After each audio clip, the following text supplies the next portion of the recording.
ونصلي على رسوله الكريم أما بعد فأعوذ بالله من الشيطان الرجيم بسم الله الرحمن الرحيم إنما كان قول المؤمنين إذا دعوا إلى الله ورسوله ليحكم بينهم أن يقولوا سمعنا وأطعنا وأولئك هم المفلحون ومن يطع الله ورسوله ويخشى الله ويتقه فأولئك هم الفائزون وأقسموا بالله جهد أيمانهم لئن أمرتهم ليخرجن قل لا تقسموا طاعة معروفة إن الله خبير بما تعملون۔ سورۃ النور کا درس چل رہا ہے۔ اسی سورت کی آیت نمبر 51 سے لے کر 53 تک تلاوت کی گئی۔ گزشتہ آیتوں کے اندر اللہ رب العزت نے منافقین کا تذکرہ بیان فرمایا کہ جب منافقین کو کسی معاملے کے فیصلہ کروانا ہوتا ہے یا کوئی بات ہوتی ہے تو منافقین آپ صلی اللہ علیہ وسلم کے پاس آنے سے کتراتے ہیں کہ ہمارے خلاف فیصلہ آ جائے گا، وہ اعراض کرتے ہیں۔ تو پھر اللہ رب العزت نے فرمایا کہ جو نبی کریم صلی اللہ علیہ وسلم کے فیصلے کے پاس طرف نہ جائے اور فیصلے کو نہ مانے تو یہ مومن ہو ہی نہیں سکتا۔ یہ منافقین تو ایسے ہیں کہ اپنا جب فائدہ دیکھتے ہیں تو پھر اس وقت تو دوڑ لگانا شروع کر دیتے ہیں، اور جب اپنا نقصان دیکھتے ہیں تو پھر اعراض کرتے ہیں، پھر وہاں نہیں جانتے۔ تو اللہ رب العزت نے فرمایا کہ ان کے دلوں میں بیماری ہے اور ان کو یہ شک ہے کہ اللہ کا رسول ان کے اوپر زیادتی کرے گا، ناانصافی کرے گا۔ ایسے کہ ہرگز نہیں ہو سکتا کہ اللہ کا رسول ان کے اوپر زیادتی کرے، بلکہ یہ لوگ خود ہی ظالم لوگ ہیں۔ پھر اللہ رب العزت نے آج کی آیتوں میں فرمایا کہ جو مومن لوگ ہیں، اللہ والے لوگ ہیں، اللہ کے اوپر ایمان لاتے ہیں، ان کو جب اللہ کے رسول کی طرف اللہ کے رسول کی طرف بلایا جاتا ہے تو اسی وقت فوراً وہ کہتے ہیں کہ ہم نے اطاعت کی اور ہم نے سن لیا، ہم فرما برداری کرنے والے ہیں، اس کے اندر چوں چراں کبھی بھی نہیں کرتے۔ جس طرح کے پہلے گزرا کہ نبی کریم صلی اللہ علیہ وسلم نے یہودی کے حق میں فیصلہ دے دیا، منافق نے نہیں مانا کہ میں اس فیصلے کو نہیں مانتا، وہ حضرت عمر رضی اللہ تعالیٰ عنہ کے پاس گئے اسی نیت سے کہ حضرت عمر رضی اللہ تعالیٰ عنہ مسلمانوں کے حق میں بہت اچھے ہیں اور یہودیوں کے حق میں بہت ہی سخت ہیں، تو اسی بہانے سے وہ وہاں پہنچاتا تو اس کا سر تن سے جدا کر دیا تھا۔ وہ اسی لیے کہ جو نبی کریم صلی اللہ علیہ وسلم کا فیصلہ نہیں مانتا، عمر کا یہی فیصلہ ہوا کرتا ہے۔ تو اللہ رب العزت نے بھی فرمایا کہ جو اللہ اور رسول کی بات کو نہیں مانے وہ مومن ہو ہی نہیں سکتا۔ جو اللہ کے رسول کی بات کی اطاعت کرے، فرما برداری کرے، تو اللہ نے فرمایا کہ یہی لوگ مومن ہیں اور یہی فلاح پانے والے ہیں۔ اور جو کوئی اللہ رب العزت کی، اللہ کے رسول کی اطاعت کرے اور پھر خوف رکھے آخرت کا اور ڈرتا رہے، تو اللہ نے فرمایا کہ یہی لوگ کامیاب ہونے والے ہیں کہ اللہ کے رسول کی اطاعت کریں، جہاں اللہ رب العزت نے جس کام کا کرنے کا کہا ہے ان کو کریں، جہاں اللہ کے رسول نے کسی کام کے کرنے کا کہا ہے ان کو کریں، اور جن کاموں سے اللہ نے روکا ہے، اللہ کے رسول نے روکا ہے، وہاں سے رک جائیں، اور پھر آخرت کا خوف آ جائے، پرہیزگاری آ جائے۔ یہی زندگی ہے اور یہی کامیابی ہے، اور آخرت میں چل کر ایسے ہی لوگوں کو انعام ملے گا۔ اور جو اللہ کے رسول کی بات کو نہیں مانے، آخرت کو بھلا کر بیٹھے، پرہیزگاری زندگی اختیار نہ کرے، تو پھر یہ کبھی بھی کامیاب نہیں ہو سکتے۔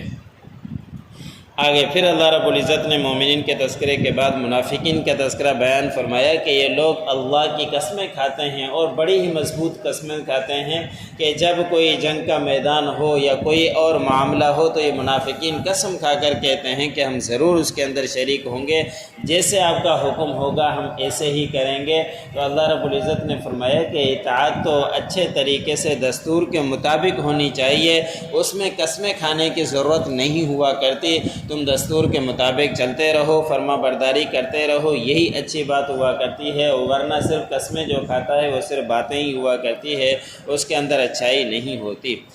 قرآن پاک کے اندر دوسرے مقام پر اس واقعے کا تذکرہ بھی آتا ہے کہ منافقین نے غزوہ احد یا کوئی دوسرا غزوہ تھا، اس میں عبداللہ بن ابی جو منافقین کا سردار تھا اپنے خیمے میں بیٹھ کر آپ صلی اللہ علیہ وسلم کے متعلق ایسی باتیں کی جو مسلمان کہہ ہی نہیں سکتا، اور آپ صلی اللہ علیہ وسلم کو ذلیل کہا اور اس طرح کی اور باتیں کہی کہ مدینے میں پہنچ کر ان کو نکالیں گے یہاں سے۔ تو وہاں پہ اس برابر کے خیمے میں زید بن ارقم رضی اللہ تعالیٰ عنہ جو ابھی چھوٹے صحابی تھے، وہ ان کا خیمہ تھا، انہوں نے یہ باتیں سنی اور سننے کے بعد آپ صلی اللہ علیہ وسلم کو بتلائی کہ منافقین اس طرح کا تذکرہ کر رہے تھے اور مسلمانوں کے خلاف بول رہے تھے اور آپ کے خلاف بھی زبان درازی کر رہے تھے۔ آپ صلی اللہ علیہ وسلم نے ان منافقین کو بلایا۔ منافقین کے سامنے جب یہ تذکرہ ہوا تو ان منافقین نے کہا کہ ہماری زبانیں جل جائیں، ہم آگ میں چلے جائیں، آپ کے خلاف اس طرح کی باتیں کریں، عجیب عجیب قسمیں کھا کر،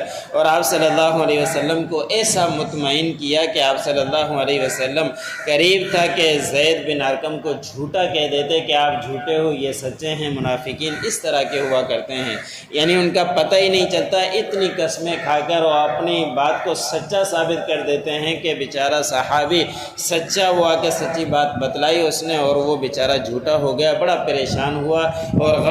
غمزدہ ہو کر اپنے خیمے میں گیا۔ اس کو سکون نہیں آ رہا، چین نہیں آ رہا، حالانکہ انہوں نے بات جا کے وہاں سچ کہی تھی۔ تو تھوڑی دیر کے بعد اللہ رب العزت کی طرف سے قرآن پاک کے اندر آیت نازل ہو گئی کہ یہ جھوٹے ہیں اور یہ جھوٹی قسمیں کھاتے ہیں اور یہ جو بھی بات کرتے ہیں آپ کے خلاف کرتے ہیں، اسی کا تذکرہ جو انہوں کی باتیں تھیں، کچھ اللہ رب العزت نے دوسرے مقام پر ان کا تذکرہ بھی کیا ہے۔ تو یہ منافقین جھوٹی ایسی آگے قسمیں کھاتے ہیں کہ ایسا کہ ہم بڑے ہی فرما بردار ہیں، تو اللہ رب العزت نے فرمایا کہ ان سے کہہ دیجئے کہ یہ جھوٹی قسمیں یہ قسمیں ہرگز مت کھائیں اللہ رب العزت کی کہ ہم جہاد کے اندر نکلیں گے، جیسے آپ کا حکم ہوگا وہ کریں گے، کہ یہاں قسمیں کھانے کی بات نہیں ہے بلکہ دستور کے مطابق اطاعت کی ہے۔ جو حکم ملے اس کی اطاعت کرنا وہی اصل فرما برداری ہے، ورنہ جو کچھ یہ کرنے والے ہیں سب کچھ اللہ رب العزت کو خبر ہے، اللہ رب العزت سے کوئی بات مخفی نہیں۔ انما کان قول المؤمنین اذا دعوا الی اللہ ورسولہ، بے شک مومنین کی بات جب ان کو بلایا جاتا ہے اللہ کی طرف، اللہ کے رسول کی طرف، لیحکم بینہم، تاکہ ان کے درمیان فیصلہ کرے، ان یقولوا سمعنا واطعنا، تو یہ مومن لوگ کہتے ہیں کہ ہم نے سن لیا، ہم نے اطاعت کر دی، واولئک هم المفلحون، اللہ نے فرمایا کہ یہی لوگ فلاح پانے والے ہیں۔ وَمَن يُطِعِ اللَّهَ وَرَسُولَهُ، اور جس نے اللہ کی اور اللہ کے رسول کی اطاعت کی، وَيَخْشَ اللَّهَ، اور ڈرتا رہا اللہ سے، وَيَتَّقْهِ، اور پرہیزگاری اختیار کی، فَأُولَئِكَ هُمُ الْفَائِزُونَ، اور یہی لوگ ہیں فلاح کامیابی پانے والے۔ وَأَقْسَمُوا بِاللَّهِ جَهْدَ أَيْمَانِهِمْ لَئِنْ أَمَرْتَهُمْ لَيَخْرُجُنَّ، اور وہ منافقین اللہ کی قسمیں کھاتے ہیں اور مضبوط قسمیں کہ اگر آپ ہمیں حکم دیں تو ہم ضرور بضرور نکلیں گے۔ قُل لَا تُقْسِمُوا، کہہ دیجئے انہیں کہ قسمیں مت کھائیے، طاعۃ معروفہ، دستور کے مطابق اطاعت کیجئے، ان اللہ خبیر بما تعملون، بے شک اللہ رب العزت باخبر ہیں جو کچھ تم عمل کیا کرتے۔